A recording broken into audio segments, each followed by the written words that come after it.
నమస్కారం అండి. మీ అందరినీ ఎందుకు సమావేశపరిచామంటే డాక్టర్ వైఎస్ బాబు ట్రస్ట్ క్లినిక్కి ఎంతో దూరాల నుంచి వస్తున్నారు. పిల్లలు లేక, సంతానం లేక చాలామంది బాధపడుతూ ఇక్కడికి వస్తున్నారు.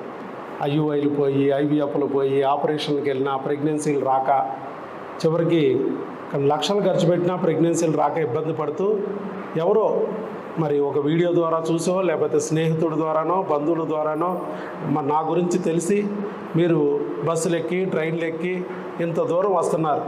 తిని తినక పేషెంట్ని భోజనానికి పంపించే వాళ్ళం, కానీ దగ్గరలో ఉన్న హోటల్స్ సరిగా లేకపోవడం వల్ల వీళ్ళు ఆ రోడ్ల మీదకి వెళ్ళి ఎక్కడెక్కడో తిరుగుతూ భోజనం కోసం ఇబ్బంది పడి మళ్ళీ తిని రావటం, ఇదంతా చూసి మాకు బాధ అనిపించింది.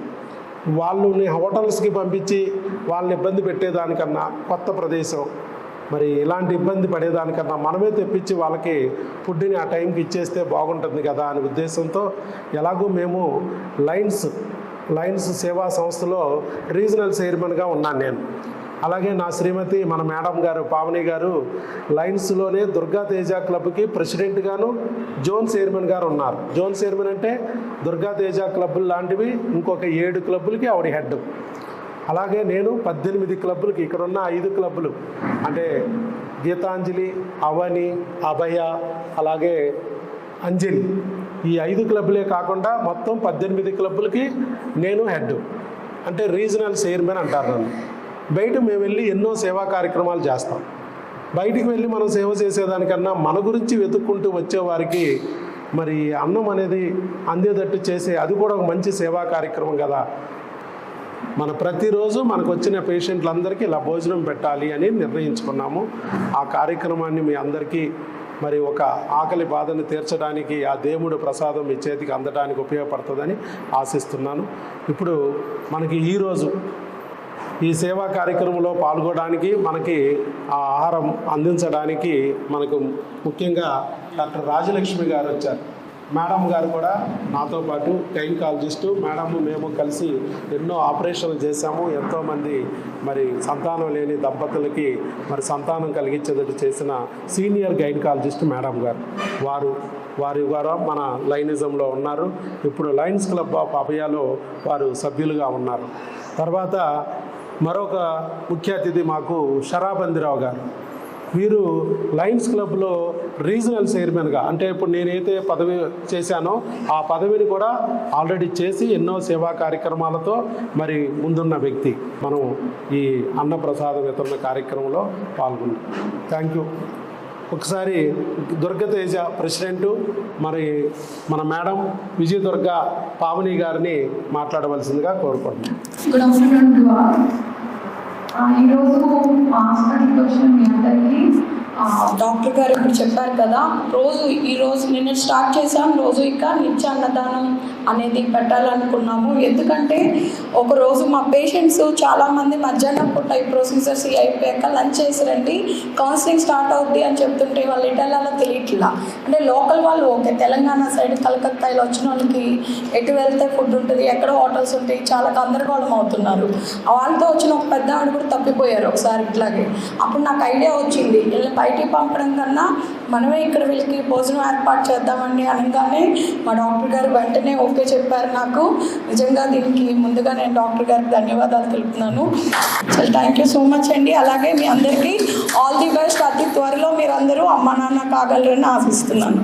నాయకులు అంకమ్మల శక్తిపీఠం అధిపతి వ్యవస్థాపకులు షరాబందిరావు గారు వారి అమూల్య సందేశాన్ని ఇస్తారు, మీకు ఆశీస్సులు అందిస్తారు. నమః. సభాధ్యక్షులు పావని గారికి మరియు ఆర్సి సుధాకర్ బాబు గారికి, అలాగే డాక్టర్ గారికి, మేడం గారికి, మీరు వచ్చిన అతిథులకి అందరికీ నమస్కారాలు. అంటే మీకు అదే పెట్టడానికి అన్ని అన్నదాన కార్యక్రమాలని, సేవా కార్యక్రమాలని, ఇంకా విపత్తుల కార్యక్రమం ఏ ఉన్నా చేయడమే లయన్స్ క్లబ్ ఉద్దేశం. అది గవర్నమెంట్ డాక్టర్ గవర్నమెంట్ది పదవి వదిలేసి రాజీనామా ఇచ్చి ప్రత్యేకంగా మనం పిల్లలు లేని వాళ్ళకి ఏ విధంగా మనం సంతాన స్థాపనలు చేయాలో ఆ విధంగా చేద్దామని కొన్ని వేలు, దాదాపు 10,000, 20,000, 30,000 దాకా ఉన్నాయి సంతానం ఇప్పించారు. ఆయనకి ఎన్నో అవార్డులు చాలా వచ్చినాయి. ఇంటర్నేషనల్ లెవెల్ వరకు వచ్చినాయి. ఫాలో అయితే కంపల్సరీ మీకు సంతానం గ్యారంటీగా జరిగింది. ఇది 100%.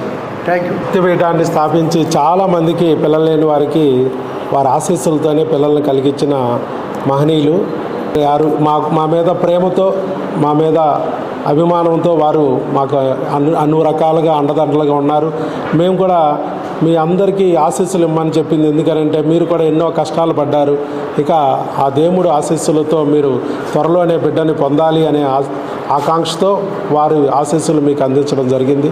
ఇప్పుడు ఎన్నో వేల మందికి మరి వారి అమృత హస్తాల మీద డెలివరీలు చేసి వాళ్ళకి బిడ్డలు ప్రసాదించిన మరో పుణ్యమూర్తి మరి డాక్టర్ తూము రాజలక్ష్మి గారు మేడం గారిని కూడా 2 మాటలు మాట్లాడాల్సిందిగా చెప్పారు. ఇక్కడికి ఈరోజు తీసుకొచ్చి పిలిచినందుకు నేను చాలా సంతోషిస్తున్నాను. అయితే మా బాబు ఇంత గొప్పగా ఈ కార్యక్రమాలు చేస్తున్నారంటే I'm very proud of doctor Sudhakar Babu. Really is doing a lot of service to the people. బయట వాళ్ళకి అర్థం కాకపోవచ్చు, కానీ ఇక్కడ సత్యం ఉంది. ఇక్కడ ఎంతమంది కన్సీవ్ అవుతున్నారో అది గాడ్స్ బ్లెస్సింగ్, గాడ్స్ గ్రేస్ ఇక్కడ చాలా ఉంది. అతను చేసే కార్యక్రమాల్లో నేను కూడా పార్టిసిపేట్ చేస్తూ ఉంటాను. All the best to you. మరి ఆ దేవుణ్ణి ఎప్పుడు ప్రేయర్ చేస్తూ ఉంటారు. ఒక పక్కన అక్కడ అంకమ్మ తల్లి శక్తిపీఠము, మరొక పక్కన యేసయ్య, మేరీ మాత, అంతా అన్ని రకాలు. మనకి ఏ దేవుడైనా పర్లేదమ్మా, అల్లా అయినా పర్లేదు, యేసయ్య అయినా పర్లేదు, వెంకటేశ్వర స్వామి అయినా పర్లేదు. మనం కోరుకున్న ఒక బిడ్డని మనకు ప్రసాదిస్తే మనం మాతృదేవత పితృదేవతలుగా అవుతాం, దేవుళ్ళు అవుతాం, ఆ దేవుడి యొక్క బిడ్డలు అవుతాం. అది మా కోరిక. అందుకే ఈ ఆహారాన్ని కూడా మీరు ప్రసాదంగా తీసుకోండి. మీరు ఏ దేవుడిని నమ్మారో ఆ దేవుడు ప్రసాదంగా స్వీకరించమని మేము మిమ్మల్ని సవినయంగా మరి ప్రార్థిస్తూ ఆశిస్తూ తీసుకోవాల్సిందిగా మేము కోరుతున్నాం. Thank you very much.